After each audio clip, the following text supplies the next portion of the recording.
तो अब क्या करना है हमें? अब बाल राजा को उनका हक दिलाने के लिए आप ही को आगे आना पड़ेगा। मतलब? महाराज के सामने जाकर खड़ा होना पड़ेगा। महाराज के सामने खड़ा होना पड़ेगा? नहीं नहीं, हमें इतनी हिम्मत नहीं। जो कुंती माता ने किया वही आपको करना पड़ेगा। इसीलिए जीवन में एक चीज से हमेशा सावधान रहिए, एक रेखा से।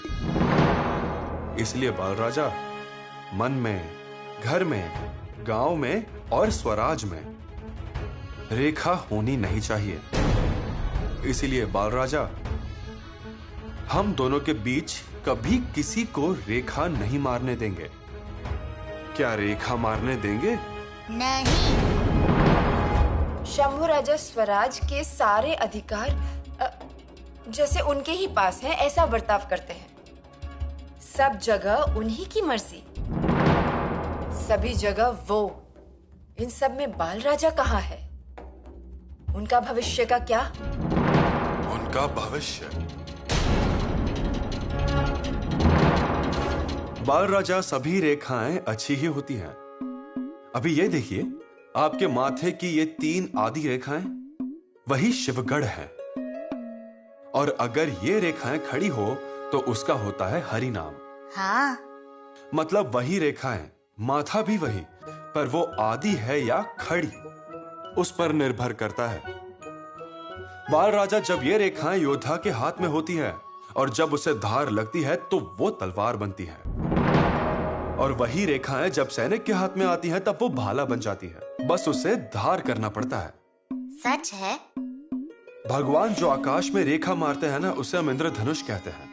और श्री कृष्ण की रेखा को बांसुरी। सटवाई हमारे मस्तक पर जो रेखा मारते हैं वो मस्तक रेखा। और हमारे हाथ में जो रेखाएं होती है वो भाग्य रेखा। मतलब सभी रेखाएं अच्छी ही होती हैं, सिर्फ वो रेखा कौन कहां मारते हैं, बस इस पर सब निर्भर करता है। अब यही देखिए, ये हमारी स्वराज्य की रेखा, ये रायगढ़ से शुरू होती है, फिर वो औसा, बिदर, भागानगर, जिंजी, तंजावर, बंगलुरु, गोकाक करते हुए फिर रायगढ़ तक आती है। इतनी बड़ी रेखा है ये। दादा साहब, इस रेखा का नाम क्या रखेंगे? इस रेखा का नाम स्वराज्य रेखा कहेंगे। नहीं। नहीं? तो दिग्विजय रेखा? नहीं। ये भी नहीं। तो फिर आप ही बताइए, इस रेखा को हम क्या बुलाएं? हम इस रेखा को शंभू रेखा कहेंगे।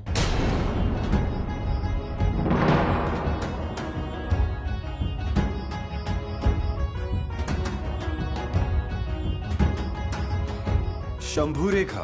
क्योंकि ये रेखा आप बनाएंगे, इसलिए हम इसे शंभू रेखा कहेंगे।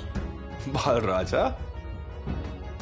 दादा साहब, हमने अन्नाजी पंत और कारकुन जी की बातें सुनी।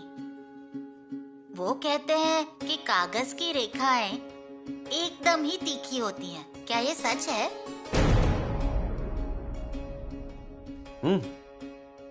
बिल्कुल सच है। कागज की रेखा को तलवार से भी ज्यादा धार होती है। तलवार से हुए जख्म फिर भी भर जाते हैं, लेकिन कागज की रेखा से हुए जख्म सालों तक नहीं भरते बाल राजा। बाप रे। लेकिन बाल राजा, आपकी ये शंभू रेखा पसंद आई मुझे, पर ये कहां तक जाती है पता है आपको? नहीं। यहां तक।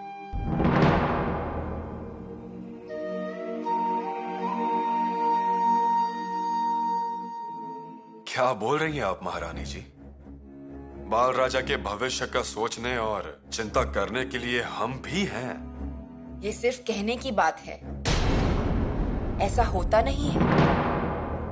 कामकाज की व्यस्तता में ये सब बातें आप भूल भी सकते हैं। मतलब सुबह से जो कहना था वो यही था? नहीं। ठीक है, फिर जो कहना है वो सीधा कहिए, ठीक है? कहना तो है ही, परंतु महाराज आप गुस्सा नहीं होंगे तो। जल्दी बोलिए। हमें लगता है नेतृत्व के कारण ही सही, लेकिन बड़े लड़के को ही बड़ा अधिकार मिलता है और छोटा हमेशा छोटा ही बनकर रहता है। और इसलिए हमें लगता है कि बंटवारा होना चाहिए। स्वराज्य का बंटवारा। महारानी जी,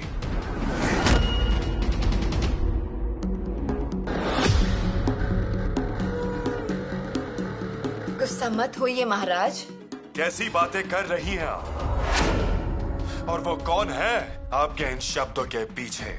शांति से सुनिए पहले, और अगर नहीं पसंद आया तो ये है तलवार। आप जो चाहे कर सकते हैं।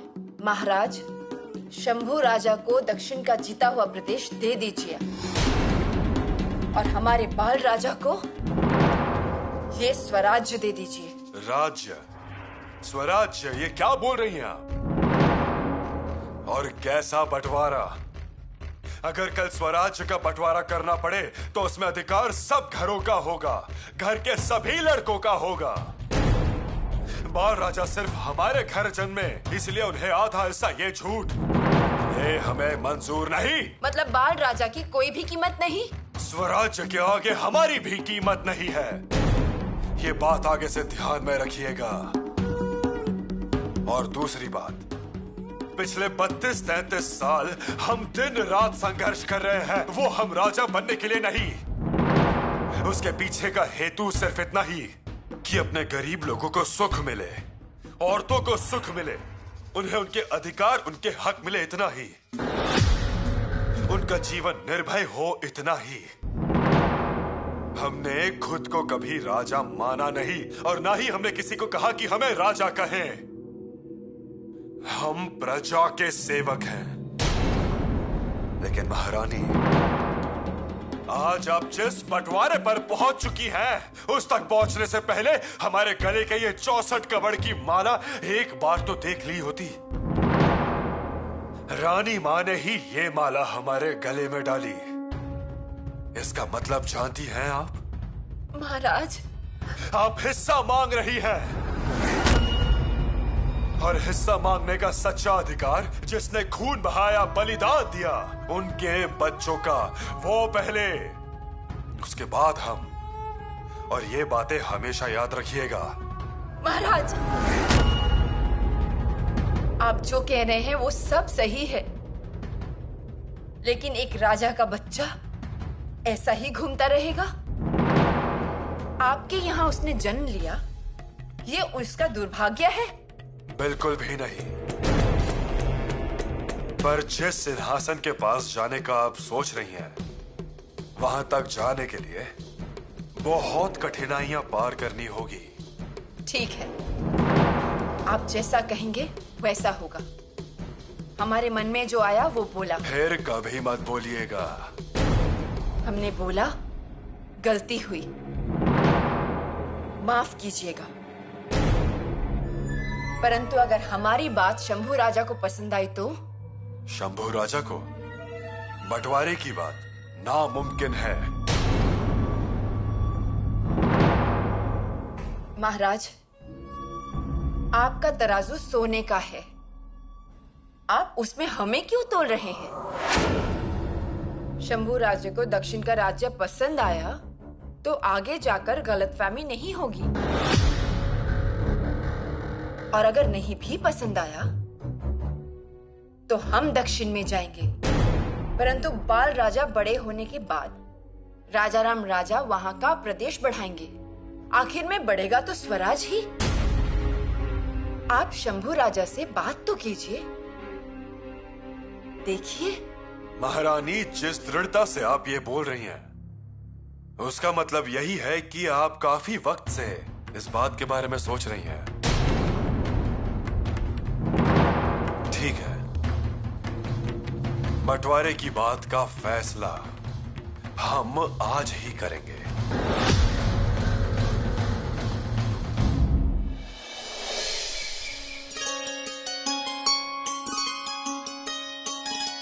माताश्री, देखा आपने? ये क्या? माँ तुलजा भवानी की टोकरी? पर आपके पास इसे कौन लाया? पुजारी आए हैं तुलजापुर से। ओह, ये तो बहुत ही शुभ संकेत है। अभियान पर जाने से पहले। सच ही है, एक बार माँ भवानी का गुलाल माथे पर लग गया तो चिंता मिट गई। आपने मेरे मन की बात बोल दी। पर ये टोकरी आपके पास कैसे? ये टोकरी तो बड़ी रानी साहिबा के पास होनी चाहिए ना? बड़ी माताश्री के सर में दर्द हो रहा है, इसलिए वो आराम कर रही हैं। और एक बार आई हुई पूजा की टोकरी फिर से दरबार में भेजना हमें ठीक नहीं लगता, इसलिए पुजारी जी ने ये टोकरी हमें दे दी। रानी जी, महाराज ने आपको जल्द से जल्द बुलाया है, परंतु इतनी जल्दी में क्यों बुलाया होगा? वो तो वहाँ जाकर ही पता चलेगा।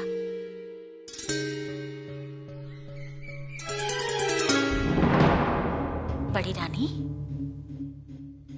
आपकी तबीयत ठीक नहीं है ऐसा पता चला। अब ठीक ही है। इतने डर गए थे हम सब। हम आने वाले थे, फिर पता चला कि आप आराम कर रही हैं।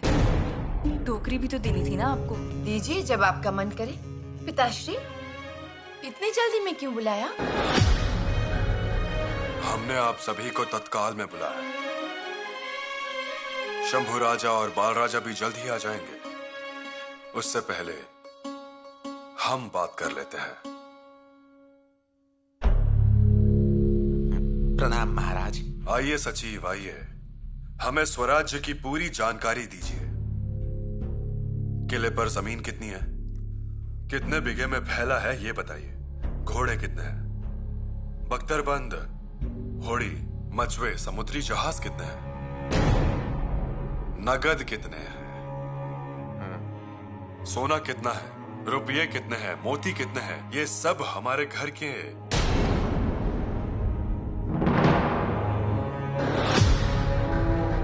जिम्मेदार लोगों के सामने बताइए।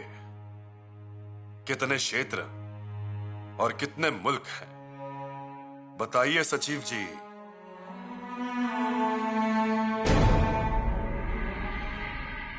क्या हुआ होगा उस जगदेश्वर जी को ही मालूम है। बालाजी सचिव जी को भी महाराज ने बुलाया था, उसका भी आगे क्या हुआ मालूम नहीं।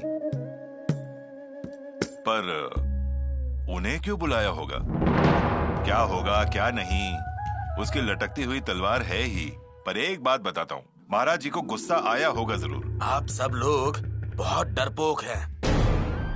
कैसी बात कर रहे हैं आप पंत जी? अवसर क्या है वो भी तो देखिए। हाँ बिल्कुल, और आपको डर नहीं लगता तो क्या दूसरों को भी डर नहीं लगता होगा? और अगर महारानी जी ने महाराज जी के सामने हम सब का नाम लिया तो? आप लोग आगे की बात क्यों कर रहे हैं? थोड़ा धीरज रखिए। हम ऐसा वैसा पेंच नहीं लगाते। हम भी महाराज की तालीम में ही तैयार हुए हैं। हमने भी मिसाल कौन सी दी है जानते हैं? शाहजी राजा महाराज का। जी हाँ, लेकिन ये खेल आपने बहुत ही अच्छी तरह खेला है। सुरनीस हूँ इसलिए, अगर मैं किसान होता ना तो बुद्धि की भी बुआई करता मैं। अगर बोई होती तो एक ही जगह 10 गुना अकल उग जाती। बंद। हाँ? गोला बारूद की गाड़ियां आ चुकी हैं। आया गोला बारूद? आप परीक्षण कर लेते तो बहुत अच्छा होता। परीक्षण शुरू हो चुका है माना जी। धमाका हो जाएगा तो आवाज आ ही जाएगी।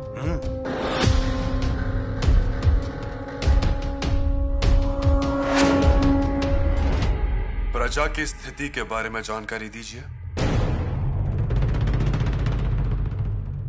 महाराज, प्रजा के राज्य का विस्तार पिछले 15-16 साल का है।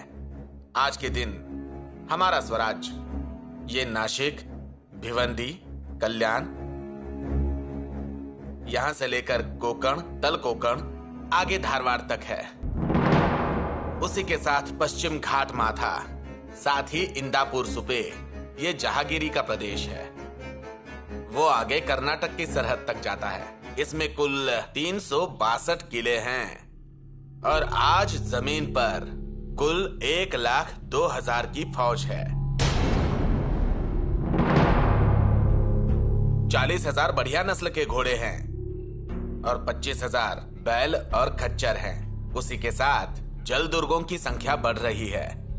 खांदेरी, उंदेरी, पद्मदुर्ग, सिंधुदुर्ग ऐसे जलदुर्ग हैं। स्वराज्य की नौसेना मजबूत है। 300 के आसपास लड़ाकू जहाज, साथ ही 8,000 नाव, छोटी नाव, मछुए हैं। उस पर 50,000 से ज्यादा लोग काम कर रहे हैं। नौदल की फौज अलग है।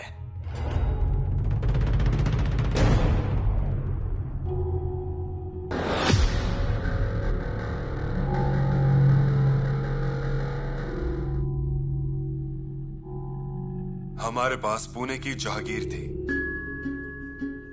40,000 सेना थी, पर हमारे पास रानी मां भी थी।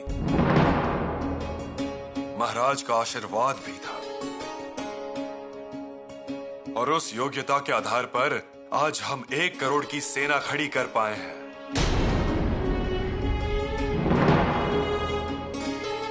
कल हम दक्षिण में उतरेंगे। वहां भी साधारण 1.5 करोड़ सेना का राज्य हम जीतेंगे ही। पूरा दक्षिण कब्जा करेंगे।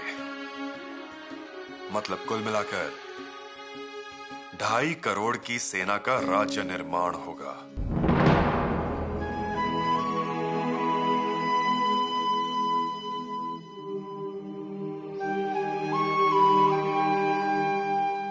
आइए शंभू राजा, बैठिए। माफी चाहते हैं पिताश्री, हमें आने में देर हो गई, पर देर से आने का कारण अपने बाल राजा की प्यारी बातें। बिल्कुल, मन बहल जाता है एकदम। कितनी जिज्ञासा, कितनी बुद्धिमत्ता, वो भी इस उम्र में। अभी भी दक्षिण अभियान के बारे में हमारे पास से पूरी जानकारी ले रहे थे।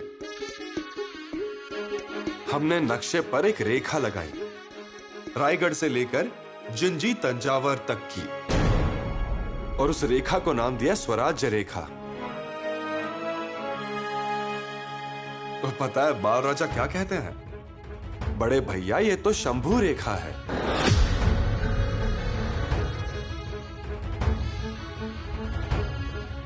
हमसे पूछते हैं, कागज पर खींची गई रेखाएं बहुत चिपचिपी होती है ना? है कहां? आज आए नहीं आपके साथ? अभी तक हमारे साथ ही थे वो, लेकिन आते वक्त उन्हें हमारे घोड़े की याद आई, तो वो गए उन्हें बताने। किस बारे में बताने गए हैं? यही कि बड़े भैया दक्षिण मुहिम पर जा रहे हैं, इन्हें अच्छी तरह से ले जाइए और सुरक्षित ले आइए। मतलब अच्छे से। उन्हें बहुत परवाह है हमारी। लेकिन पिताश्री, आपने अचानक सभी को बुलाया है, तो कुछ महत्वपूर्ण बात होगी। आज तक ये कभी महत्वपूर्ण नहीं था, लेकिन आज अचानक से महत्वपूर्ण लगने लगा है। क्या पिताश्री? कैसा है? हमारे अपने दोनों बच्चों के बीच प्यार कैसा है दिख रहा है, और इसे अंत तक इसी तरह बनाए रखने के लिए हम आपके सामने एक प्रस्ताव रखने जा रहे हैं। पिताश्री, भाई प्यार को कायम रखने के लिए प्रस्ताव क्यों? और कैसा प्रस्ताव? स्वराज्य के विभाजन का प्रस्ताव।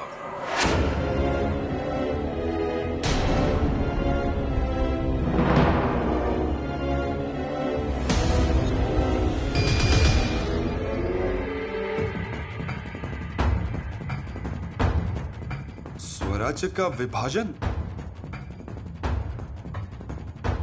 पिताश्री, आप क्या बोल रहे हैं? पिताश्री, आप क्या बात कर रहे हैं? विभाजन? महाराज, क्या बोल रहे हैं आप? स्वराज्य का विभाजन? हाँ, विभाजन। ये शब्द बोलते हुए पाचाड़ के जंगल में, जहां हमारी रानी माँ बैठी हुई हैं, एक बार उनके बारे में सोच लेते। हम क्या कहते हैं, आप उनसे कैसे डर नहीं सकते? बंटवारा होगा ही। महाराज, हम आपसे हाथ जोड़कर विनती करते हैं, पर ऐसा क्या हुआ है कि आपको ये सोचना पड़ा? इतना बता दीजिए।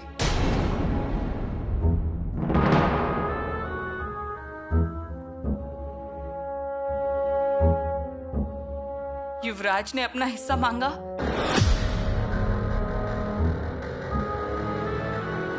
या बाल राजा ने? हमारा निर्णय अंतिम है। अब ध्यान से सुनिए। स्वराज्य 2 भागों में बटेगा।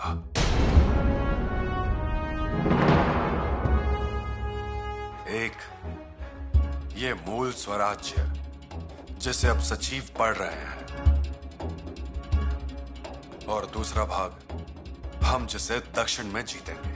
पिताश्री, आप इनमें से क्या चुनोगे? मूल स्वराज्य या दक्षिण में विजय प्राप्त करने वाला भाग? शंभु राजा, आप सबसे बड़े हैं, इसलिए आपका यह अधिकार पहला है। पिताश्री, हम क्या कह रहे थे? आराम से बताइए, आज सोच लीजिए, कल बताइएगा। हम आपके फैसले की प्रतीक्षा कर रहे हैं। पिताश्री, मान लीजिए ये हमारा आदेश है।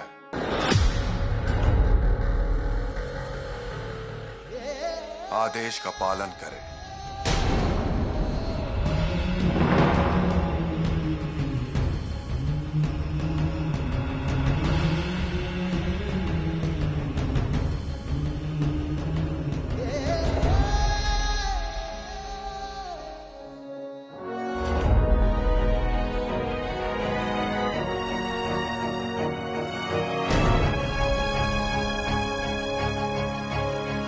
जब किसी के ध्यान में भी नहीं था, उन्होंने बंटवारे पर बात कैसे की? हमें तो कुछ सूझ ही नहीं रहा है। हमारा दिमाग जैसे सुन्न पड़ गया है। माताश्री, रहने दीजिए ये अदब और ये नमस्कार। सब कुछ ठीक होगा तभी इसका कोई मतलब है। सही कहा, हमें भी बहुत बुरा लग रहा है। जब महाराज बात कर रहे थे तो ऐसा लग रहा था कि मानो शरीर पर तलवारें चल रही हों। हमें तो लगा जैसे किला गोल गोल घूम रहा है। ऐसा लगा था कि चक्कर खाकर गिर पड़ेंगे। लेकिन अब तक तो सब कुछ ठीक चल रहा था ना माताश्री? और ये ठीक था। बड़ी रानी साहिबा से पूछ लीजिए, किसी तरह की कोई कमी नहीं थी। सब खुश थे। ऐसी समझदारी सबके मन में थी। और फिर बंटवारा क्यों?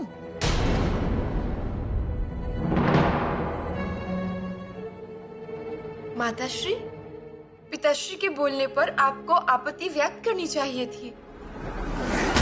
आपको इस मुद्दे को वहीं पर ही मिटा देना चाहिए था। बड़ी रानी साहिबा ने ये सब किया भी होता, पर वो भी तो सुनकर चौंक गई होंगी ना। सही कहा, उन्हें भी कहाँ पसंद आया होगा ये। देखिए ना,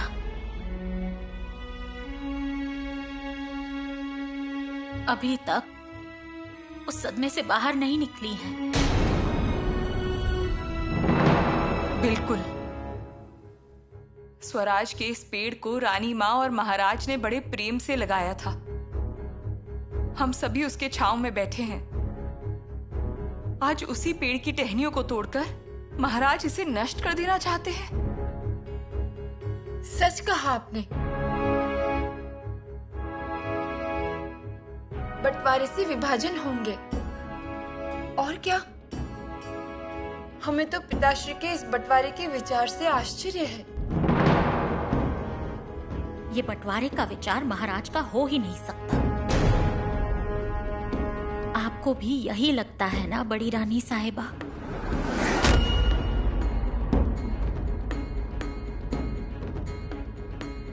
मुहिम पर जाने से पहले महाराज ऐसा नहीं सोच सकते। कहीं ना कहीं कुछ तो गड़बड़ है, कुछ तो हुआ है जरूर।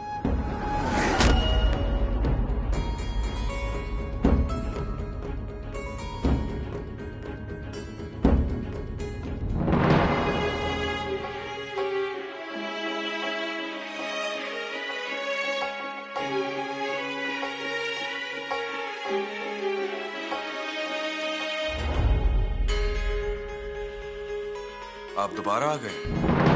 क्या हुआ? हमसे कहने में कुछ बाकी रह गया क्या? सच कहे तो नहीं,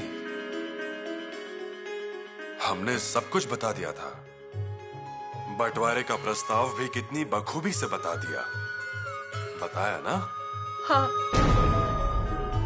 परंतु हम पहले से ही जानते थे कि पुतला रानी जी और येसु रानी ये जरूर विरोध करेंगे, लेकिन हम भी पूरी तरह से तैयार थे। जब भी उन्होंने नेतृत्व किया हमने उसे तोड़ दिया, है ना? तोड़ा ना? पर जब पुतला रानी जी ने हमसे कहा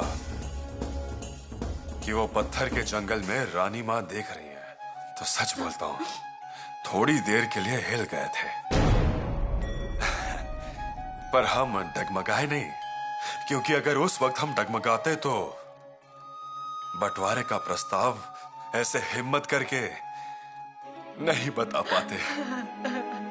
महाराज, हमसे गलती हुई, क्षमा कर दीजिए।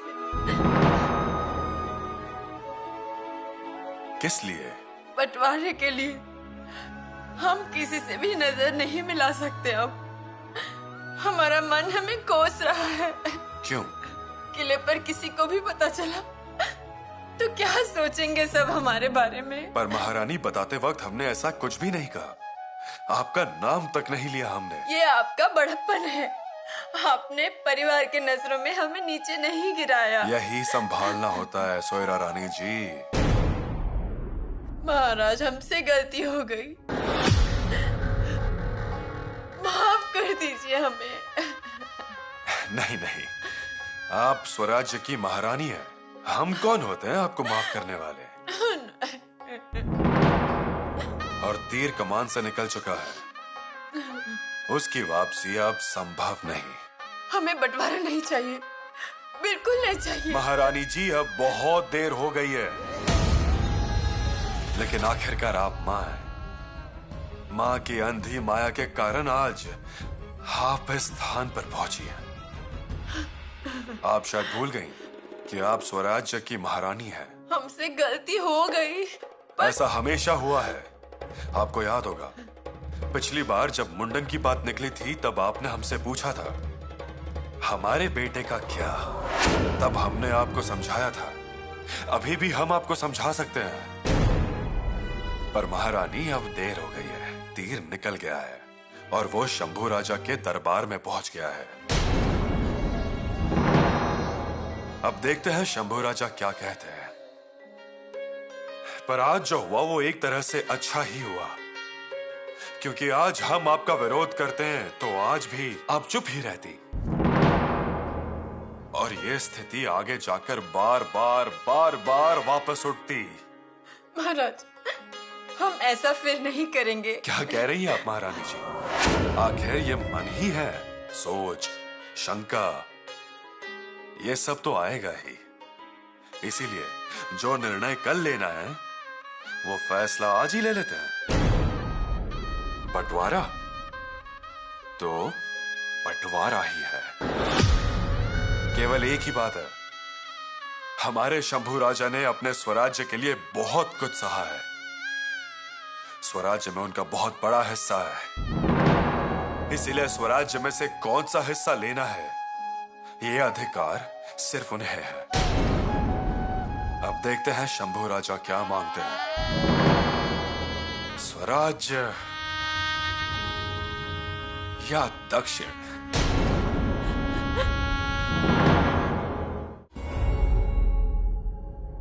इन सब बातों की हमने कभी कल्पना ही नहीं की थी। भाईचारे में भागीदारी का विषय ऐसा हमारे सामने छुपे दुश्मन की तरह आएगा, ऐसा हमने सोचा नहीं था। सोयरा रानी जी ने आज बहुत गलत किया, लेकिन इसके पीछे किसी और का हाथ है, ये बात तय है। मूल रूप से ऐसी विचारधारा सोयरा रानी जी की नहीं है। इसमें कुछ तो गड़बड़ है। यह बंटवारा इतना आसान नहीं जितना लगता है। कल अगर शंभू राजा इस प्रस्ताव से बिखर गए तो इस प्रस्ताव से वो अपमानित महसूस करने लगे तो, या फिर उन्होंने दक्षिण का राज्य मांग लिया तो, यानी कि दूरियां आना निश्चित है। पर अब हम रानी मां को क्या कहेंगे, साई भाई को क्या बताएंगे, उन्हें जो वचन दिया था उसका क्या होगा?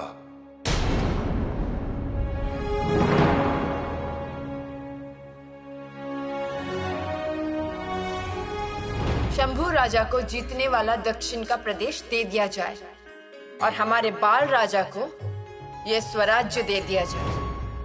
सोयरा रानी जी की सबसे बड़ी गलती यह तो शंभू राजा को वनवास में भेजने जैसा होगा। हमें एक बात समझ नहीं आ रही कि ये भाई बंटवारे के भेड़िए घर में आए कहां से? ये कौन से झुंड का है? इतनी कड़ी व्यवस्था, इतना कड़ा पहरा होते हुए भी कौन है जो वो घर में आ गया है? कौन है ये? कैसे आया? कौन सा रास्ता खुला रह गया? हमने बड़ी बड़ी लड़ाइयां की, बड़े बड़े शत्रुओं का सामना किया, लेकिन कभी डगमगाए नहीं। लेकिन आज युवराज शंभू राजा और राजाराम राजा, इनमें झगड़ा हुआ तो? अगर हम बंटवारा करने से मना कर दें तो? लेकिन कल फिर से यह मुद्दा उठेगा, तो अब इस विषय का समझौता करें कैसे? रानी मां, बहुत जल्दबाजी की आपने। आपके बगैर हम अकेले हो गए हैं।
दूध लीजिए।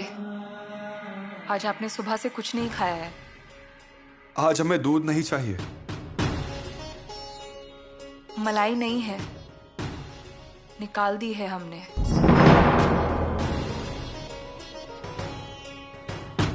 सच में नहीं चाहिए?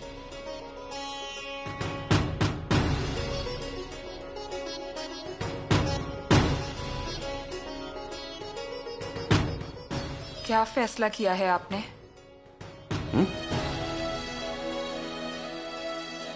ये सब कुछ समझ नहीं आ रहा है हमें। पिताश्री ने क्या सोच के यह निर्णय लिया? बिखर गए हैं हम। आप हौसला रखिए युवराज। पिताश्री कभी किसी के साथ गलत नहीं होने देंगे।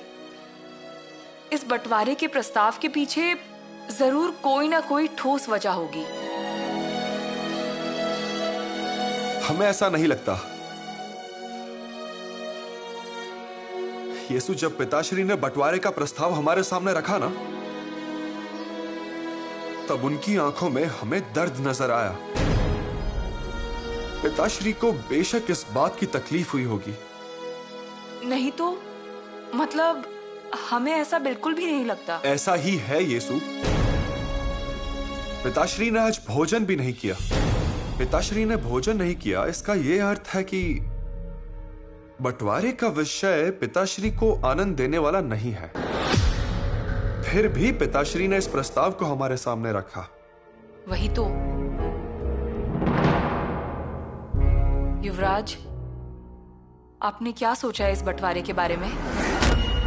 क्या लगता है आपको? बंटवारा?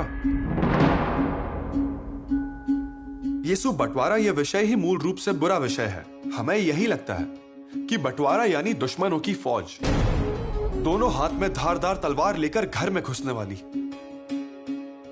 मन काटने वाली, भावना नष्ट करने वाली, रिश्ते में दरार डालने वाली, सर फोड़ने वाली। यीशु अपने लोगों को नीचा दिखाने वाली सोच यानी कि बंटवारा। युवराज, हंसता खेलता घर बिखर जाता है इस बंटवारे से। यीशु, जिस समय ये बंटवारे का विषय घर में आता है ना, उसी समय से घर का अपनापन, एकजुटता की भावना घर से निकल जाती है।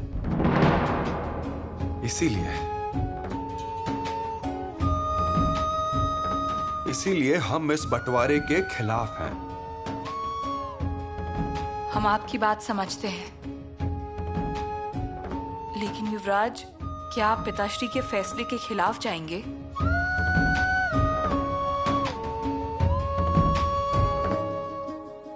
यीशु, पिताश्री के खिलाफ हम कभी जा सकते हैं क्या?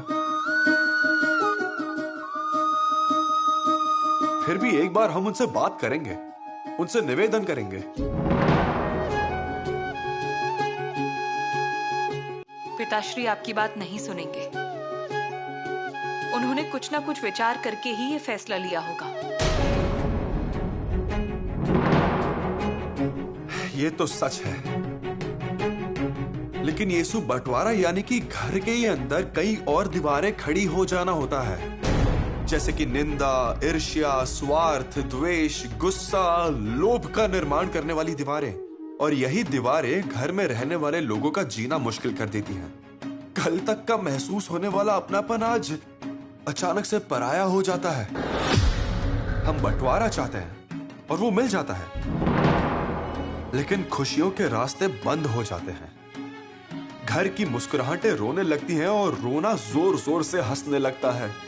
कुछ पल भर में हमें ऐसा लगता है कि हम आजाद हो गए हैं, अब हर जगह सिर्फ अपना अधिकार होगा।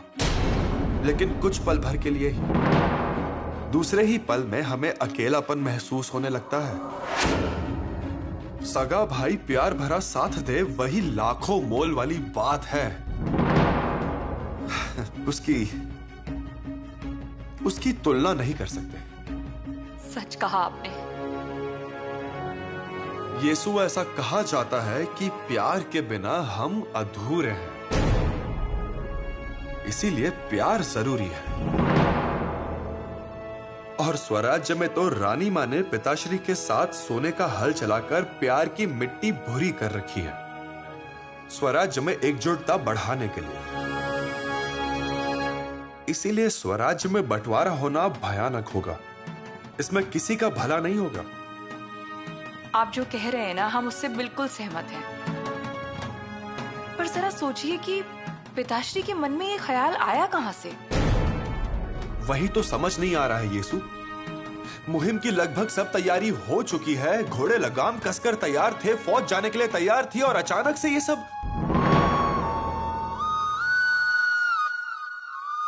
हमें तो कुछ भी समझ में ही नहीं आ रहा है। दादा साहब। बाल राजा, आप सोए नहीं अभी तक? आप भी तो नहीं सोए ना अब तक। हम आपसे बड़े हैं ना। आप तो छोटे हैं और छोटे लोगों को जल्दी सोना चाहिए। हम सोने वाले थे, पर किले पर हर जगह बंटवारे की बातें हो रही थी। आप उन बातों पर ध्यान मत दीजिए। आइए।